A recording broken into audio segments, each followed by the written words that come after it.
السلام علیکم. په دوبۍ کې د ټولو نه د لوی مندر افتتاح او بل طرف ته په دوبۍ باندې خطرناک طوفاني بارانونه چې د لوی عذاب او د لوی هلاکت سره نن دوبۍ صدا مخامخ ده. خو د دې نه څو ورځې مخکې دوی د ټولو نه د لوی مندر افتتاح په دوبۍ کې وکړله او مسلمانانو دومره د افسوس خبره ده چې دا افتتاح چا وکړله. دا هغه ملک وکړله کوم ته چې ویلی شي هندوستان، چې هندوستان په خپل ملک کې بابري مسجد شهید که او په هغه ځای باندې مندر جوړی. مسلمان د دې تپوس خو نشي کولی چې تا مسجد ولی شهید کو، مندر دې په ولی جوړ کو، خو الټا ورته دعوت ورکوي چې راشه زما په ملک کې مندر جوړ کا او بوتان ورته راوړه، هغه څیزونه راوړه چې کم ته خپل خدای وې، هغه څیزونه راوړه کم چې تا د الله سره شریک ګرځولي او ته لګې هغې ته رام کې هغې ته سجدې کې هغې ته خپل خدایان وی، هغه راوړه او زما په ملک کې غټ مندر جوړ که، ولې چې زما د ملک هم شهرت وشي، پیسه راشي او خلک داسې مندر ته د سیل سپاټې دپاره راځي، نو په دې سره به زما د ملک شهرت کیږي او زما ملک ته به څه سیوا کیږي، پیسه به سیوا کیږي.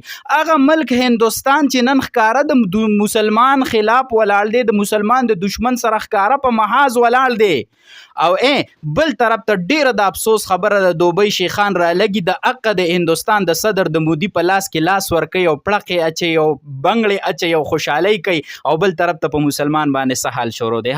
هاي د دنیا د اسلامي ملکونو د سربراهانو نه به موږ څه تمه وکړو چې د مسلمان د مدد دپاره خو نن ته تیار نه، د مسلمان د مدد دپاره خو د میدان راوتو ته تیار نه، د مسلمان د مدد دپاره خو د مسلمان د دشمن نه د تپوس کولو دپاره تیار نه، نو ظالمه الټه د مسلمان دشمن سره خو مه ودرېږه که نه، و د خدای بنده الټه د مسلمان د دشمن سره خو په میدان کې مه ودرېږه، هغه له خو په لاس کې لاس مه ورکوه، هغه څه خو پړقې او بنګړې مه اچوه، ته به الله له څه جواب ورکوې د قیامت په ورځ.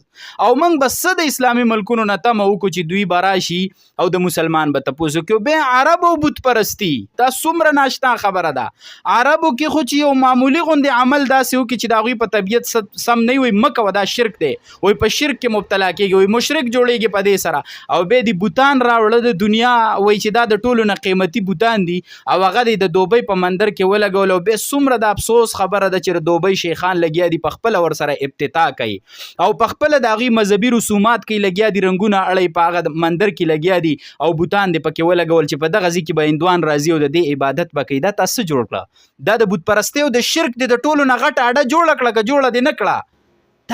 دا مسلمان کم طرف ته روان دی. دا هغه محبت د دنیا د حدیث کې راځي چې د دې د وجې نه یو وجه دا چې تاسو به مغلوب یو کافر به په تاسو غالبي او ستاسو خلاف به د جنگ میدان کافران دقسې ګرمۍ او یو بل به داسې سپورټ کوي لکه د روټۍ درستخان ته چې خلک یو بل رابلي. نن دوبۍ هغه د لګیا دغه نوره فحاشي او نوره عریانۍ کې خو ته اول نمبر وي. د دوبۍ ځمکې وې د دوبۍ شیخانو نن دې ته خبره ورسېده چې د شرک او د کفر د ټولو نه غټه اډه دې جوړه کړه په دوبۍ کې او د هغې افتتاح دې وکړله. ډېر د افسوس مقام دی او ډېر د افسوس منظر دی که تاسو وګورئ. نن ځکه دوبۍ د لوی طوفاني بارانونو د عذاب سره مبتلا ده او د الله نیول ډېر سخت دي. د دې نه پس د بل خطرناک عذاب څه کوئ؟ انتظار کوئ. دنیا په څه حال ده؟ مسلمان په څه حال دی لګیا دی؟ د مسلمان څنګه نسل کشي شروع ده او بل طرف ته د بل ملک مسلمان او سربراه وګوره چې هغه په څه کې مبتلا دی. دا د زړه درد او یقینا زما زړه پې درد وکړو، د مسلمان زړه به پې درد کوي. هغه خپل درد مې تاسو سره شریک کو. دغه اواز زموږ وس کېږي، نور خو زموږ وس نه کېږي. وصلی الله علی النبی.